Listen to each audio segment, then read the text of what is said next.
사도신경으로 우리 신앙 고백하겠습니다. 전능하사 천지를 만드신 하나님 아버지를 내가 믿사오며 그 외아들 우리 주 예수 그리스도를 믿사오니 이는 성령으로 잉태하사 동정녀 마리아에게 나시고 본디오 빌라도에게 고난을 받으사 십자가에 못 박혀 죽으시고 장사한 지 사흘 만에 죽은 자 가운데서 다시 살아나시어 하늘에 오르사 전능하신 하나님 우편에 앉아 계시다가 저리로서 산 자와 죽은 자를 심판하러 오시리라.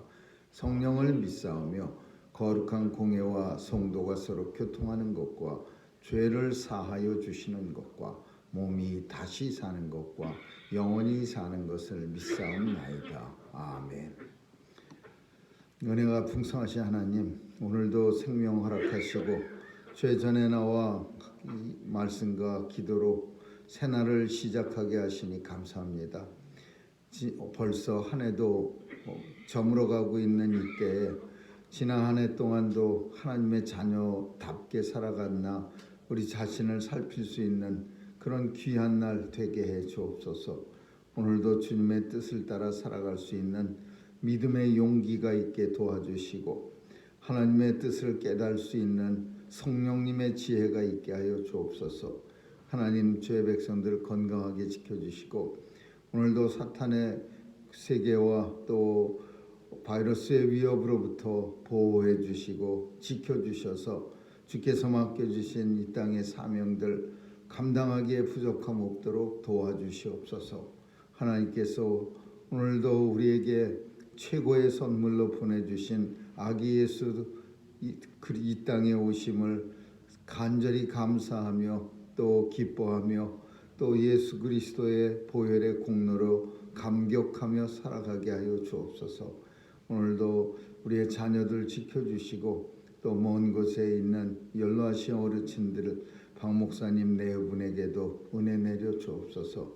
하나님께서 오늘도 이 땅의 모든 교회들 하나님의 권세와 능력이 있어 사탄의 세력이 일절 틈타지 못하도록 보호해 주시고 하나님의 영광만 드러나게 하여 주옵소서. 온 세상을 하나님의 공의와 정의와 사랑이 충만케 하여 주옵소서.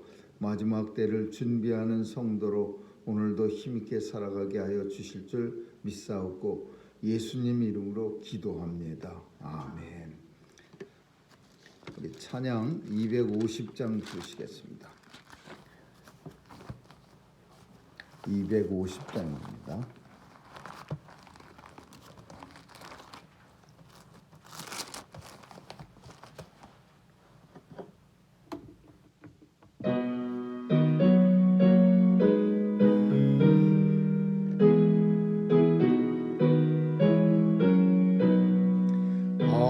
아름다운 시온 성아 어서 문을 열어라. 그곳에서 기쁨으로 내 주 예수 섬기리. 복되도다 시온성 빛과 은총 넘치네. 주님 앞에 나아가니 주여 내게 오소서.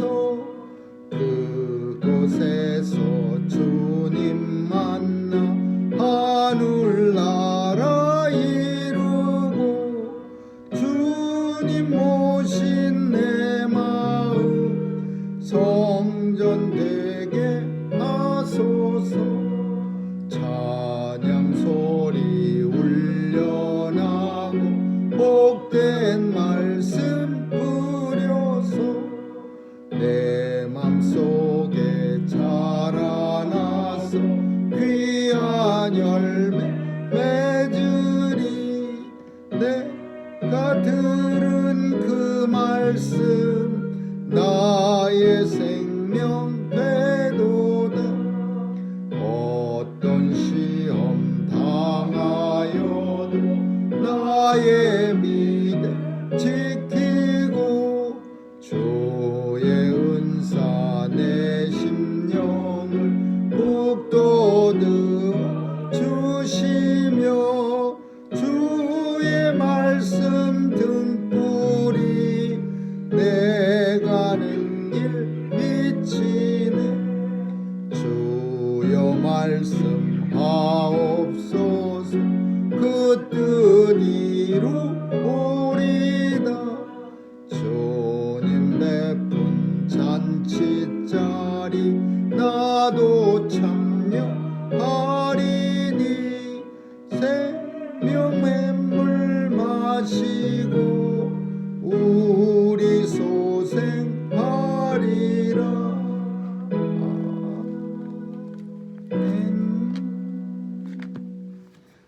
말씀은 이사야 13장 보겠습니다.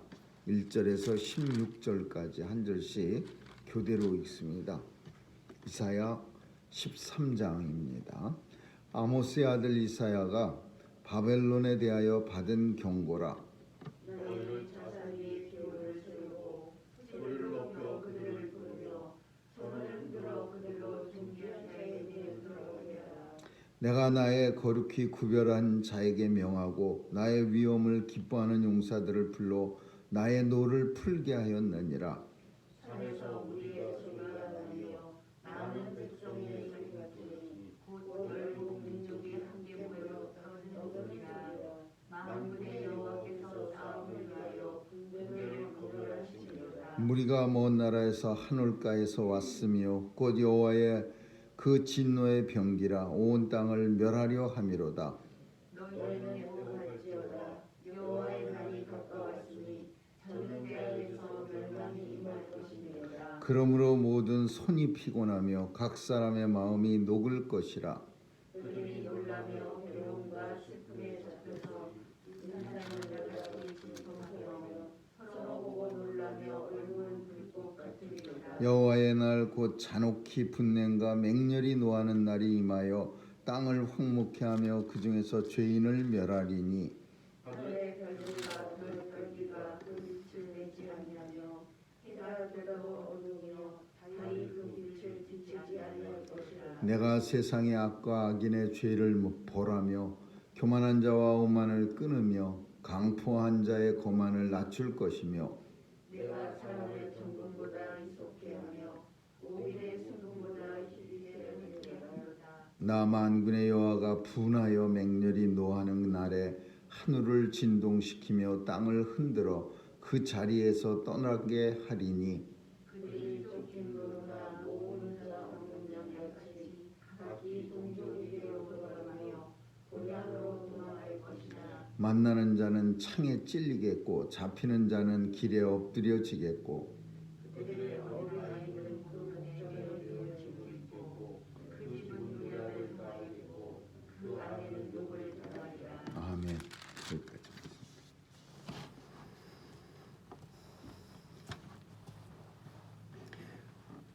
성경을 한 장 한 장 살피는 거는 우리가 잘 많이 보아왔던 구절들이나 또 한 번쯤 만났던 데는 그 내용이 아주 우리에게 친숙하니까 성경을 읽을 때 또 우리가 살필 때에 아주 아무런 그 불편함이 없는데 한 번도 보지 못한 그런 성경 장들이나 구절들은 아무래도 친숙하지 못하니까 읽을 때 그 내용이나 그런 것들이 선뜻 받아들여지질 않습니다.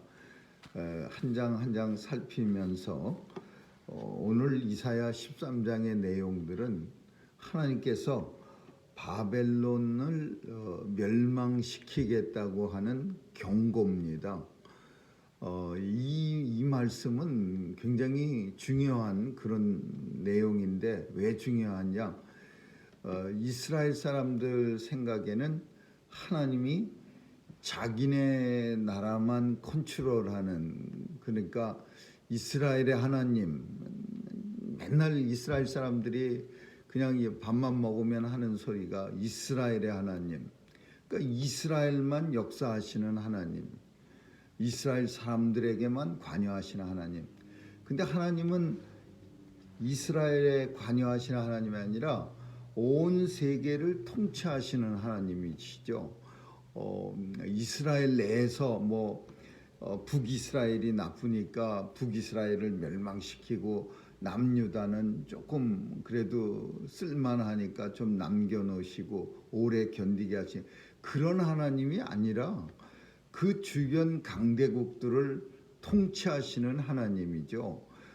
이스라엘을 남겨놓으신다, 멸망시킨다, 그것도 하나님의 뜻이긴 하지만 강대국을 사용하셔서 역사하시는 하나님의 뜻이야. 이게 왜 중요하고 복잡한 거냐 하면요, 이방 사람들한테 멸망당한다는 것은 하나님의 선민으로서 받아들일 수 없는 겁니다. 어떻게 우리가 그 무시하고 정말 멸시하고 조롱하는 그 이방 사람, 할례 받지 못한 민족이 우리 하나님의 선택받은 민족을 멸망시키느냐, 이겁니다. 그러니까 설령 북이스라엘도 남유다 생각에는 참 형편없는 나라고, 뭐 신앙 자기들도 마찬가지지만은 북이스라엘을 바라보면서 신앙심도 형편없고 베델과 단에다가 짝퉁 성전을 만들어서 뭐 금송아지 만들어 놓고 맨날 거기다가 우상 숭배하는, 멸망받아도 쌀 그런 반쪽, 자기 반쪽이다 그렇게 생각하지만, 그것까지는 생각한다 하더라도 그러나 이건 아니다 이거야.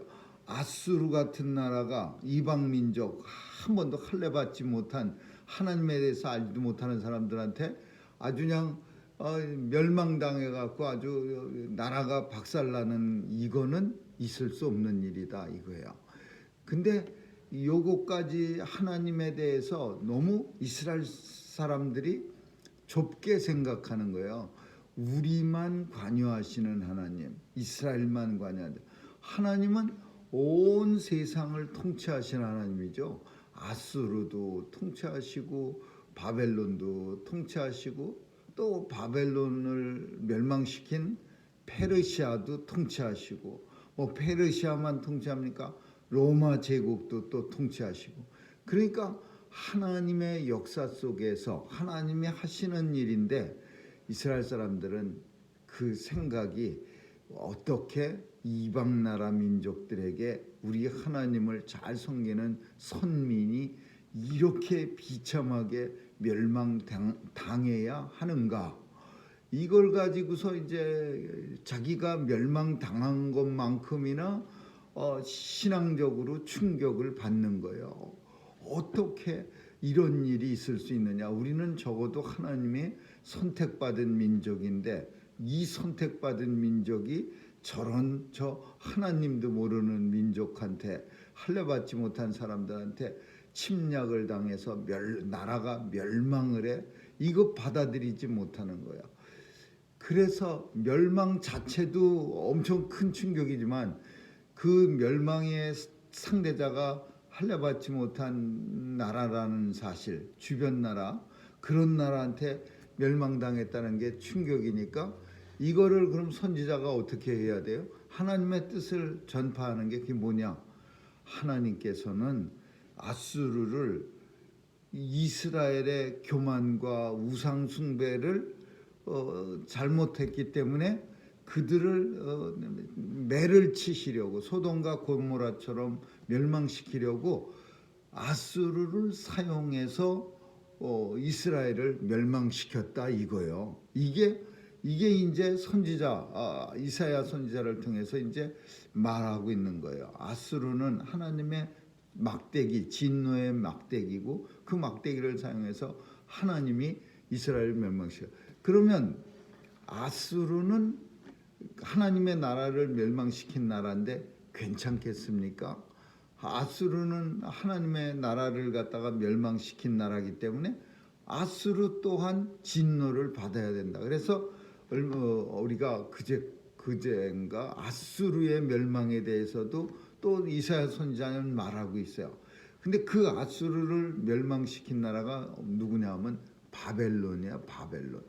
바벨론이 아수르를 멸망시켰는데, 멸망시키고 나서 또 어떤 역사가 벌어지고 있느냐 하면은, 이 남유다가 이제 바벨론 복잡합니다. 그 지역 정세가. 아수르가 이스라엘을 멸망시키고 나서 이제 애굽까지 쳐내려갔는데, 애굽하고는 거리가 너무 멀고, 그리고 자기네 내분이 일어납니다. 형제들끼리 왕권을 가지고 그러니까 다시 돌아가는데, 돌아가서 형제들이 이제 조각조각 아수르라는 큰 나라를 쪼개요. 그래서 서로 뭐 이제 치고받고 하니까 이 아수르가 힘이 없어 종이 호랑이 같이 돼. 그때를 이제 기다렸다가 이 바벨론이라고 하는 신흥 국가가 나타나서 아수르를 갖다가 그냥 점령하는 거예요. 그래서 바벨론이 등장하고 나서 아수르는 뭐 멸망당할 것 같지 않던, 영원히 그냥 세상을 지배할 것 같은 그 큰 나라가 하루아침에 바벨론한테, 이름도 없는 바벨론한테 멸망당한 거예요. 그러니까 이스라엘 사람들 또 유다 사람들은 이게 뭐지? 이 아수르가 어떻게 하루아침에 바벨론한테 저렇게 쑥밭이 되지? 그걸 선지자가 이제 알게 하는 거야. 바벨론이 대단한 나라가 아니라 하나님이 바벨론을 사용하셔서 바벨론이 대단한 나라가 된 거다. 근데 바벨론은 하나님 앞에 사용을 받았으면은 좀 조용히 그 아수르를 쳐부시는 데까지 가만히 있으면 좋았는데, 이 바벨론을 사용해서 하나님은 또 아수르처럼 이 남유다를 갖다가 멸망시키는 거예요. 그래서 북이스라엘 멸망할 때까지는 그래도 그거 원래 그래, 그 나라는 멸망당해도 싸. 그러다가 남유다가 바벨론에 멸망당하니까 이제는 너무 힘든 거예요. 너무 참기가 어려운 거예요. 어떻게 우리 하나님의 백성들을 이렇게 멸망시켜서, 바벨론이 도대체 뭔데? 그러면서 남유다, 유다 백성들이 이제 신앙적인 붕괴가 일어나는 거예요. 이 하나님이 바벨론한테는 꼼짝 못하는 거 아닌가? 이방 나라 우상, 바벨론이라고 하는 나라는 의미 상징적으로 우상을 말하는 거야. 인간이 만들어 놓은 우상, 바벨론이야. 바벨탑.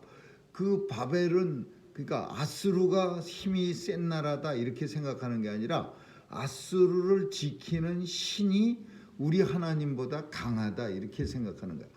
바벨론이 센 게 아니라 바벨론이 만들어 놓은 우상이 우리 하나님을 이기셨다, 이렇게. 하나님이 이긴 게 아니고 하나님이 바벨론 사용해서 하도 우상을 섬기고 교만하고 그래서 유다를 갖다가 멸망시키는 것, 경고를 하고 멸망시킨 건데, 그거를 이 백성들이 거꾸로 생각하는 거야. 바벨론 우상이 우리 하나님보다 더 세다.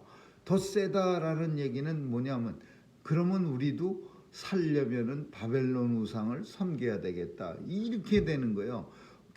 원래 교훈의 뜻은 그게 아닌데, 하나님께서 너희 남유다야, 너무 나가도 너무 나갔다, 이렇게 살면 안 되지. 하나님의 백성이 이게 뭐냐? 이게 하나님의 백성이 사는 모습이냐? 맨날 우상이나 섬기고 내 소견에 좋을 대로 마음대로 하면서도 그걸 신앙이라고 또 떠들어대고. 그러니까 이게 이스라엘이나 유다는 회개하고 하나님 앞에 가까이 나가야 되는데 오히려 더 멀리 나가는 거예요. 그래서 아수르가 멸망시키고, 아수르를 바벨론이 멸망시키고, 바벨론이 유다를 멸망시킨 거예요. 그러면 여기까지 하면은요 역사가 끝인데, 오늘 본문은 바벨론, 어디 감히 하나님 나라를 비록 하나님의 손에 사용받아서 쓰임받아서 유다를 멸망시켰지만 바벨론은 한도 끝도 없이 교만해졌어요. 온 세상을 정복하려고 이제 하나님이 사용하시고자 하는 데를 벗어난 겁니다. 그래서 바벨론의 교만이 하나님 나라를 찌를 듯이 높아졌어요. 그래서 이제 오늘 본문은 이사야 선지자가 바벨론 멸망을 말하고 있어요. 본문에서 2절에 뭐라고 표현하고 있냐면, 너희는 자산 위에 기호를 세우고 소리를 높여 그들을 부르며 손을 흔들어 그들로 존귀한 자의 문에 들어가게 하라. 자산이라고 하는 거는 민둥산이야. 나무 없는 그 뻘쭘한 산, 나무가 없어서 민둥한 그런 산 꼭대기에 기호를 세운다는 거는 군인들을 모으는 그런 어떤 깃발, 그거를 세우고 많은 데서 이제 군대를 모으는 거예요. 그들을 부르며 손을 흔들어. 그래서 군대가 쫙 모여졌는데 이 사람들이 누구냐 하면은 하나님의 군대라고 오늘 본문 속에 내가 나의 거룩한 자에게 명하여 나의 위엄을 기뻐하는 용사를 불러 나의 노를 그 바벨론이 유다를 멸망시킨 후에 거기서 그치지 않고 더 교만하게 온 세상을 정복 바벨로니아 제국 그 온 세상을 정복하러 알렉산더 대왕이죠. 그 막 온 나라를 뒤집고 다니는 그런 일을 벌렸음으로 인해서 내가 이 나라를 멸망시키다. 근데 이게 엄청난 우리는 바벨론 멸망한 거 다 아니까 그래 멸망했지 하나님께서 멸망시켰지.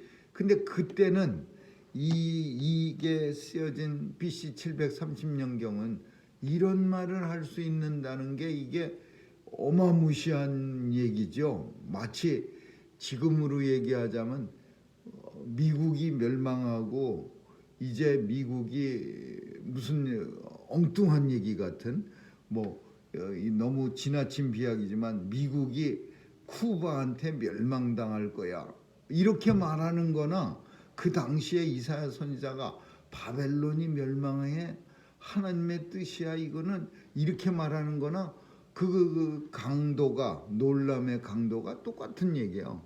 당시 바벨론이라고 하는 나라는 온 세상을 지금 이렇게 그냥 옥죄가고 있는 시기에 이사야 선지자는 백성들한테 하나님께서 이 바벨론을 멸망시키리라 하나님의 군대를 모으고 그리고 그들로 하여금 하나님의 뜻을 따라서 이 바벨론을 멸망시키랴. 아무도 이렇게 되리라고는 생각은 못하는 거예요. 근데 실제로 우리는 역사가 지나간 다음에 진짜네. 우리가 성경 속에서 뭐가 많이 나오냐 메데바사라는 얘기가 많이 나와요. 이게 뭐냐 하면은요 조그만 그 당시에 비리비리한 도시국가예요. 도시국가. 자기 그냥 메데라고 하는 도시와 바사라고 하는 도시국가가 조그맣게 단단하게 성문을 걸어 잠그고 일어났는데 바벨로니아라고 하는 큰 나라가 이 메데 바사라는 조그만 도시국가에게 멸망당합니다. 그리고 메데 바사는 나중에 두 도시국가가 합쳐서 페르시아라고 하는 나라가 되는 거예요. 근데 아직 이 메데 바사가 이 세상에 등장하기 전이라 바벨론이 멸망합니다라는 이사야 선지자의 이 경고는 이건 경고가 아니라 바벨론에 대한 경고고 또 이스라엘에 대한 남유다에 대한 위로지요. 너희를 침략해서 이제 멸망시킬 저 바벨론도 하나님의 손에 의해서 반드시 멸망당하고 그리고 이제 하나님의 뜻을 따라서 이 바벨론을 멸망시킨 나라는 너희를 다시 돌아오게 하리라. 그게 누구냐 하면 페르시아 창설한 왕 고레스 왕이야. 이 고레스 왕이 바벨론 때에 끌려갔던 포로들을 이스라엘로 또 유다로 다 돌려보냅니다. 끌려왔던 너희 나라를 돌아가서 잘 먹고 잘 살아라. 그리고 이제 보내는 거야. 하나님의 뜻을 따라서 페르시아가 사용되어졌다라는 것을 이스라엘 백성들에게 알게 하는 거죠. 왜 이런 역사를 이렇게 거창한 이사야 선지자의 입을 통해서 이런 역사, 세계를 움직이는 이런 역사를 말해줘야 되느냐? 그냥 단순히 유다는 멸망하고 북이스라엘도 멸망하고 이제 다시 돌아오고 이게 아니라 주변의 강성한 국가들이 멸망당하고 또 새로운 국가가 일어나고 그 나라도 멸망당하고 하나님 손에 쓰임받고 이렇게 말하는 거는 온 세상을 하나님이 통치하신다라는 것을 이 이스라엘 백성들에게 알게 하려는 거예요. 지금도 근데 국수주의 그러니까 모든 나라가 다 똑같지만은 자기 민족만 알아가는 나라야. 하나님이 오직 이스라엘만 선택하셨다야. 하나님의 이스라엘만 선택한 거 아니죠. 하나님은 온 세상을 다스리시는 하나님이야. 하나님의 백성을 통치하는 거지 이스라엘만 통치하는 게 아니야. 근데 이스라엘 사람들은 이 본문이 이사야가 외쳤을 때도 그랬고 오늘날도 똑같이 그러는 거야. 하나님은 이스라엘만 조그만 거 손톱만한 지도상에서 보면 거기에서만 움직이시는 하나님이 아니죠. 그것만 관할하시는 하나님. 온 세상 그냥 큰 강대국 바벨론, 로마 제국, 페르시아, 미국 다 하나님이 운행하시는 거예요. 그래서 믿음의 확장사, 온 세계로 퍼져나가야 되는 거예요. 왜? 하나님이 통치하시는 게 온 세상이고 온 세상 땅끝까지 하나님의 백성들이 나가서 살아야 되는 거고 그 나라를 하나님의 뜻을 따라서 통치하는 거죠. 그래서 오늘 본문은 바벨론의 멸망을 이사야 선지자가 선포하고 있지만은 이 선포 속에는 바벨론이라고 하는 나라를 뭐 죄 많아서 멸망시킨다 이런 유다를 남유대를 멸망시켰기 때문에 하나님께서 바벨론을 인과응보로 뭐 없애버린다 이게 아니고 하나님은 온 세상을 통치하시는 하나님 이스라엘에만 이렇게 제한받는 하나님이 아니라 온 세상의 역사 그의 스토리 히스토리 하나님의 역사를 온 세계를 통해서 쓰고 계시는 하나님이다.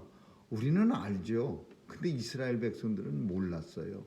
그래서 그걸 이사야 선지자가 선포하고 있으니까 얼마나 당시에 선지자로서 힘들었을까. 아무도 모르는 얘기를 정말 눈치라고 그냥 누구 아마 그 당시에도 이사야 선지자가 이런 말을 했을 때 사람들한테 아마 조롱받고 매맞고 이런 이야기로 인해서 아이고 하나님이 바벨론을 멸망시킬 생각하지 말고 그냥 우리나라만 잘 좀 지켜달라고 하세요. 어쩌면 그렇게 얘기했을 거예요. 딴 데 가서 누구 고치는 게 아니라 너나 잘 고치세요. 이런 말. 예수님이 딴 동네 가서 열심히 고치다가 자기 예수님의 본고장 본토에 와서는 사람들은 기적을 원하고 고쳐 주시기를 원했는데 거기 나타나지 않는 거예요. 그러니까 사람들이 딴 데인데 의원아 너나 고쳐라 이런 말을 예수님한테 조롱하는 것 같이 해요. 딴 데 가서는 열심히 고치면서 왜 본토에서 진짜 고쳐야 할 여기에서는 못 고치십니까? 그런 뜻이죠. 오늘 본문도 이스라엘 사람들에게는 그런 뜻이었을 거예요. 바벨론 멸망시키고 바벨론을 사용해서 그런 생각 말고 우리나라만 좀 지켜주세요. 이런 신앙이 이게 오늘 우리에게도 있는 거예요. 이스라엘만 있는 게 아니라 하나님을 내 욕심에 가둬놓는 신앙, 하나님은 한국만 지켜주시는 신앙, 하나님은 한국의 교회만 지키는 신앙. 이게 한국을 들어서 그렇지만 미국도 마찬가지야. 하나님은 오직 미국만 지키시는 신앙. 그거 아니죠. 하나님은 온 세상을 통치하시는 하나님, 하나님의 뜻에 따라 온 세상을 운행하시는 하나님이라는 큰 세계관을 가진 성도가 이 땅을 살아가야 한다. 그게 하나님의 뜻이다라는 거예요. 오늘도 본문 통해서 당시 이스라엘 백성들이 가졌던 정말 하나님을 우리의 욕심 안에 묶어두는 신앙이 아니라 온 세상을 통치하시는 하나님이신 것을 우리 깊이 깨닫는 그런 시간 될 수 있기를 주님의 이름으로 축원합니다. 기도하겠습니다. 좋으신 하나님 감사합니다.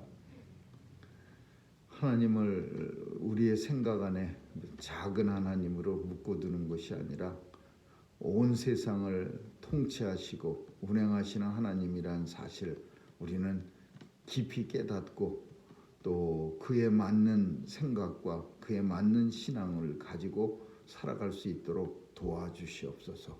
오늘도 이스라엘 백성들이 가졌던 협소한 생각에서 벗어나 큰 믿음으로 이 세상을 통치하는 그런 성도들로 다 살게 해 주옵소서. 감사드리며 예수님 이름으로 기도합니다. 아멘. 주기도문으로 마치겠습니다. 하늘에 계신 우리 아버지, 이름이 거룩히 여김을 받으시오며 나라에 임하옵시며 뜻이 하늘에서 이룬 것 같이 땅에서도 이루어지이다. 오늘날 우리에게 일용할 양식을 주옵시고 우리가 우리에게 죄 지은 자를 사하여 준 것 같이 우리의 죄를 사하여 주옵시고 우리를 시험에 들게 하지 마옵시며 다만 악에서 구하옵소서. 대개 나라와 권세와 영광이 아버지께 영원히 있사옵나이다. 아멘.